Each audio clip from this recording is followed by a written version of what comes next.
Après avoir réalisé l'impossibilité de sortir de cette maison par des moyens conventionnels, je sus que ce réveil s'était transformé en cauchemar. Aussi, je ressentis une peur et un désespoir sans commune mesure à la réalisation de la situation dans laquelle j'étais.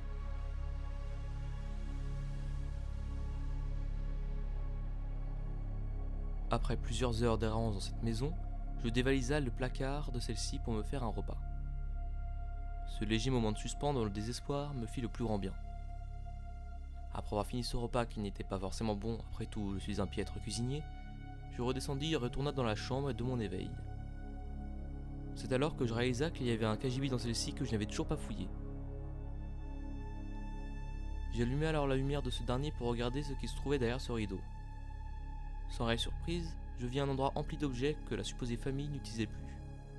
Au vu du bazar se trouvant dans cette pièce, je décida que je la fouillerais le lendemain quand j'aurais pu dormir un peu. De plus, au vu de la lueur extérieure, il allait bientôt faire nuit. Car oui, dans cette maison, je n'avais aucun moyen de savoir l'heure exacte, quelque chose de fort dérangeant pour quelqu'un d'aussi minutieux que moi.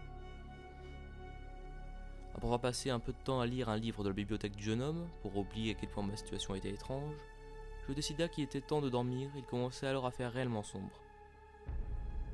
Alors que je fermais les yeux, me laissa emmener par Orphée loin de ce monde, j'entendis un son. Comme si quelque chose marchait dans la maison. Des grincements se faisaient entendre. Ce n'était pas loin de la chambre. Je m'éveilla tétanisé. J'eus l'impression de retourner en enfance quand on entendait des bruits alors qu'il n'y avait rien. Mais là, je fus persuadé qu'il y avait quelque chose dans cette maison.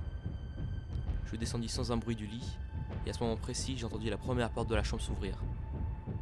Puis je vis la poignée de la seconde porte se baisser, la porte commença à s'entrouvrir. J'allumai alors la lumière tel un enfant apeuré pour voir le visage de la chose qui allait me tuer. Mais une fois la porte ouverte, je ne vis rien. Plus un son, rien. Je m'approchai alors lentement de la porte la plus proche pour la fermer. C'est avec le plus grand courage qui soit que je fis cela. Une fois cela fait, je recula et me mis dans un coin de la chambre et laissa la lumière allumée. Je passa toute la nuit éveillé, appuyé contre un coin. Pendant toute la nuit, j'entendis des sons étranges à l'extérieur de ma chambre. Une chose marchait à l'extérieur, mais n'essaya plus de passer la porte de la chambre dans laquelle j'étais. Je restai immobile toute la nuit jusqu'au premier rayon de soleil salvateur. Dès que ceux-ci arrivèrent, j'entendis plus un son dans la demeure. J'attendis facilement 1 heure pour être sûr de cela. Et oui, en effet, plus un son. Le calme complet. Le silence était redevenu maître en ces lieux. Avec une grande prudence, j'ouvris la porte de la chambre et vis pour mon plus grand bonheur un salon éclairé par la lumière chaleureuse du soleil. Mais quelque chose avait changé par rapport à hier. Chaque fenêtre, à l'exception de la chambre dans laquelle je me trouvais, avait un volet partiellement fermé. Cette différence me confirma mes doutes. Cette chose n'est pas la lumière, cette réalisation m'effraya encore plus car si ma théorie était juste, les volets se refermeront un peu plus le lendemain, et ainsi de suite jusqu'à ce que cette maison lui appartienne même 2 jours. Ensuite vint une autre question, pourquoi n'a-t-il pas fermé tous les volets d'un coup ? La seule réponse que je trouvai alors, ce fut que cette chose était en train de me chasser et faisait tout pour m'effrayer. En fait, tout ici a été pensé pour faire ressurgir toutes les peurs que j'ai eues. C'est une sorte de prison sur mesure. C'est la première chose qui me vint en tête. Mais si tout ici est là pour réveiller toutes mes peurs les plus profondes et que ce n'est que le début. Je ne veux pas voir la fin de ces événements car si le début m'est si terrifiant, que va donner la fin ? Pour résumer, je suis en plein cauchemar. Après avoir réalisé tout cela, il restait d'autres questions importantes. Qui et pourquoi ? Qui voudrait et arriverait à faire ça ? Et pourquoi moi ? Et si ce n'est pas le réveil que j'attendais, alors qu'est-ce que c'est ?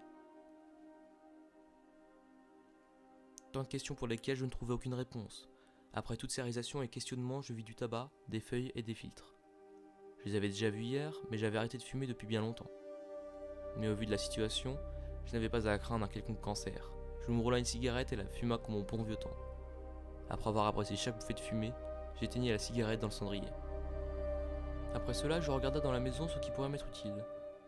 Je pris plusieurs couteaux dans la cuisine, je les disposa dans différents endroits de la maison, et en garda 2 sur moi en cas de danger. Après tout, je maîtrise l'art de la lame depuis ma plus tendre enfance. Et au moins, même si c'est peut-être futile, ça me rassure un peu d'avoir ces couteaux sur moi. Après avoir fait cela, je me fis à un autre pas. Bien que pas forcément bon, j'appréciais chaque bouchée de celui-ci. Une fois cela fait, je vérifiais chaque pièce de la maison pour voir ce qui pourrait m'être utile. Les seules choses qui pourraient m'être utiles au final ne sont que les couteaux disséminés un peu partout dans la maison, ainsi qu'une vieille épée trouvée dans le cagibi. Peut-être ce cagibi enferme d'autres choses intéressantes, mais je pris déjà suffisamment de temps pour trouver celle-ci. Alors je remis au lendemain mes recherches, après tout leur objectif est probablement de me faire mourir de peur, puis ensuite de me tuer. Donc j'ai encore du temps devant moi a priori. Bien que j'estime avoir suffisamment vécu, je ne veux surtout pas mourir comme ça. Je veux une mort bien précise et celle-ci ne m'est guère appréciable. Après avoir fait tout cela, je me dirigeai une nouvelle fois vers la porte de tous les dangers, pour vérifier si cette chose était toujours là. Et en ouvrant la porte, la peur était là. Je pouvais entendre un souffle régulier. Cette chose attend. Je tentai alors d'allumer la lumière de ces escaliers menant vers la chose, mais sans réelle surprise, ceux-ci ne s'allumèrent pas. Après avoir eu confirmation que la chose était toujours là, je partis de là. Mon cœur battait la chamade. La peur devenait de plus en plus intense à chaque fois. Je pensais pouvoir m'habituer pour ensuite pouvoir diminuer la peur que cette chose dans le noir m'inspire, mais finalement il m'est impossible de le faire.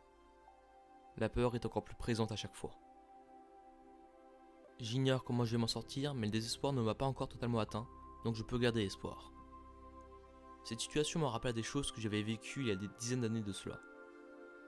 Bien que différent car cette fois-ci la peur est encore plus présente, mais le désespoir lui est égal. Et grâce à l'espoir que j'avais su maintenir à l'époque, je pus sortir vivant de ces événements. Donc quoi qu'il arrive, il est important que je garde l'espoir. Cette chose n'aime pas la lumière après tout. Ce qui me donne du répit et des idées. Mais je n'ai pas le temps de les appliquer et le soleil descend déjà. Déjà ? Ça doit pas faire plus de 7 ou 8 heures qu'il s'est levé. Que se passe-t-il ? Je partis une nouvelle fois me réfugier dans la chambre de mon éveil, je laissai la lumière allumée une nouvelle fois. Et cette fois-ci je pris un livre et me mis à lire pour me distraire. Après peu de temps, je commençais déjà à m'endormir. Après tout, la nuit dernière fut courte. Mais encore une fois, des grincements vinrent me tirer des bras d'Orphée. Encore une fois, j'entendis des sons dans la maison. Et encore une fois, la porte commença à s'ouvrir. Et cette fois-ci, je n'eus pas de grande peur. Du moins, jusqu'au moment où je vis la porte s'ouvrir complètement. Et que je vis quelque chose se cacher derrière le rideau du cagibi. Je le sens, elle me regarde. Cette chose me regarde. La peur revint en clair de tour. Je me rappelai alors que dans un cauchemar, l'espoir n'est pas le bienvenu.